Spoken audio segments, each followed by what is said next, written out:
Hello, beginning farmer friends. We've got 3 problems today. None of them are major problems at this minute, but they are things that we need to solve. First one, I didn't plug the truck in last night, which means even though it's 32 degrees and it is basically facing the sun that is beating down on it, I can't get it to start. Truck problems are becoming a little more of a thing than I would like them to be around here. That's problem number 1. No big deal. We'll solve that. We'll plug the truck in. Wait. Before we go any further in the video, this is Jack, and I want to say if you enjoy the video at any point, give it a like, a thumbs up, subscribe, hit that notification bell, put a comment down below. That would be great, wouldn't it, Jack? Jack here was our very first livestock guardian dog on the farm. He has done a lot of work guarding the family and the farm. He is guardian dog emeritus on the farm, let's put it that way. All right, back to the video. It just doesn't seem right when the 60-some-year-old tractor pops right off on a 32-degree day, but the 20-some-year-old truck doesn't pop off.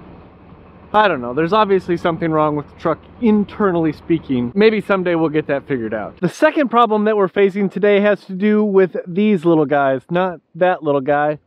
That's our bull over there.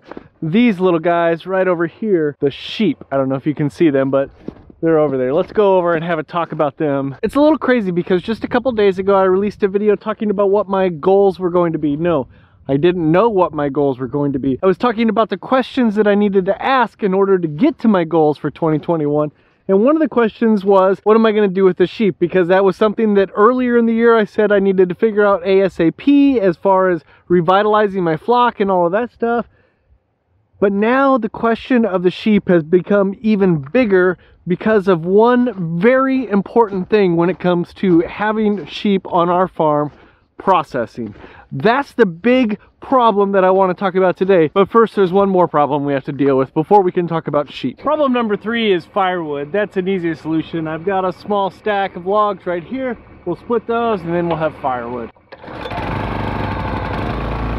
Let me give you the background real quick about why the processing became a problem really all of a sudden or somewhat out of nowhere. Sometime back in, I don't know, late November, early December, one of the lockers that we worked with called and wanted to let me know that they were not going to be processing lamb anymore.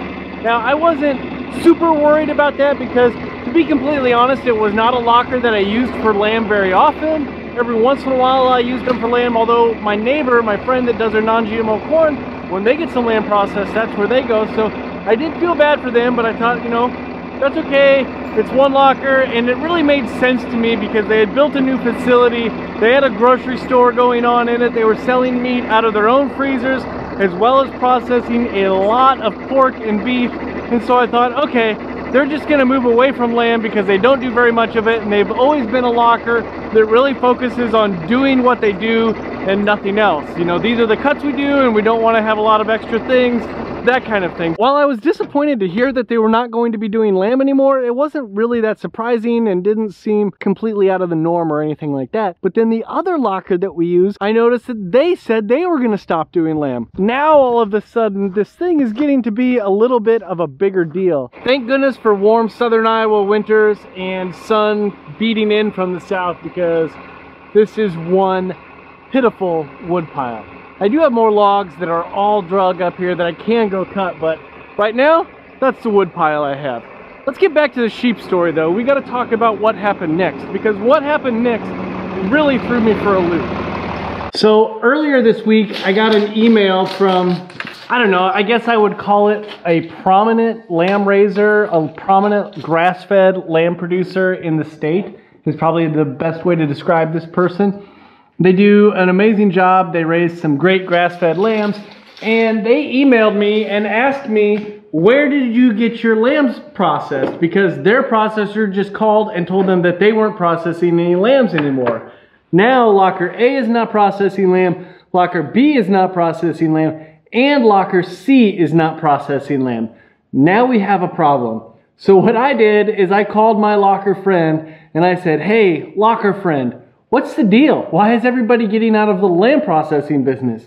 And he explained it to me. This is what the deal is. It all comes down to what is left over when you process a lamb or a beef or a pig or a chicken. Whenever you process something, there is something left over: the offal, the skin, the hide, I don't know, whatever organs that they can't process. You get the idea. I don't need to go into grave detail here. The deal is that the rendering companies that come and pick that up from the lockers, the way that it was described to me by my locker friend is that a beef costs, I don't know, 10 bucks, let's say, a pig costs 20 bucks, and a lamb costs $45 because of the wool. Now, obviously, we don't have wool sheep, we have hair sheep, but these rendering companies are large businesses and they are not parsing out, you know, what's coming out of a small scale locker. So that's why these businesses, that's why these lockers are choosing not to do lamb at this point. Also, I am working on shelves, as you see, and I have a dead battery again.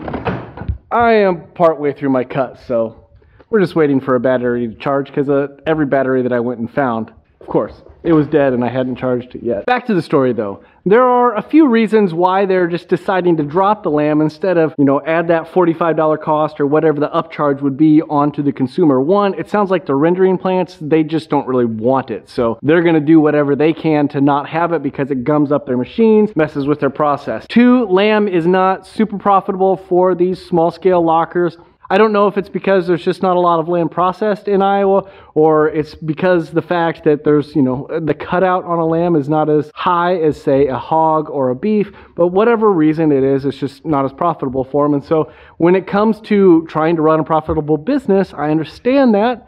And they try to get rid of the things that aren't profitable for them, which means we have locker A, locker B, locker C that aren't doing lamb right now, 3 lockers. And what happens if there are other lockers that are going to go down that same path? In fact, I haven't done any checking into it yet, but I'm guessing if these 3 lockers that I know about have done it, there's probably more that have done it as well, which kind of leaves me in a quandary because I wanted to increase the number of lambs that we raised. That was part of my reason behind saying we need to rehab our flock ASAP, was to get in lambs that worked well in our system. That's why we started doing some permanent cross fencing in the pastures. The sheep have always kind of held an interesting place in our farm in that it was always something that I knew I wanted to have on our farm. If you go back to thebeginningfarmer.com and you read those blog posts way before we started the farm, I probably talked about having sheep as part of our multi-species rotational grazing system. But I didn't really plan on getting sheep. Well, at the beginning of the farm, I didn't really plan on getting anything. I just saw it, wanted it, and got it. And that's what happened with the sheep. I saw an ad on Craigslist for an entire flock that was for sale of Katahdin hair sheep, and I went and bought the entire flock, and then we really haven't done anything with that flock since then. We haven't brought in any new animals. We've just kind of replaced out of that flock, and it really has never performed the way I wanted it to, even from the very beginning. So this year we were going to rehab it, or this year I decided we needed to rehab the flock, and I started formulating a plan of what that would look like. It didn't end up happening because we decided to go different directions on what we needed to spend money on most, but I still wanted to do it because honestly, sheep were fairly profitable for us, and it was a nice thing to have for the CSA or for restaurants. Just a little different thing that not a lot of farms were doing that we could do without a lot of extra work on our farm. But now we've got serious questions about what we're going to do with sheep. It wasn't all bad though today, because check that out. I got the rest of the shelves cut out. Now I just need to figure out how I'm going to put them up on top of the shelving unit. I think that's going to involve the 4010 and the loader and me climbing up the loader to put them there. I hope you enjoyed the video today. If there was something that you took away from it, or if you have a question that came out of it, put it down in the comments below. I would love to hear your thoughts on my sheep predicament, or really Iowa's sheep predicament, if I could be completely honest. It really seems like if somebody could come out with a locker that was dedicated to small animals, sheep, goats, chickens, rabbits, they would have a banger business here in Iowa. I don't want to be that person though. What's sheep processing like in your state? If you're getting sheep processed, I'd love to hear. If you guys have any of the problems that we're having. Otherwise, have a great day, night, evening, morning, whenever it is you're watching this.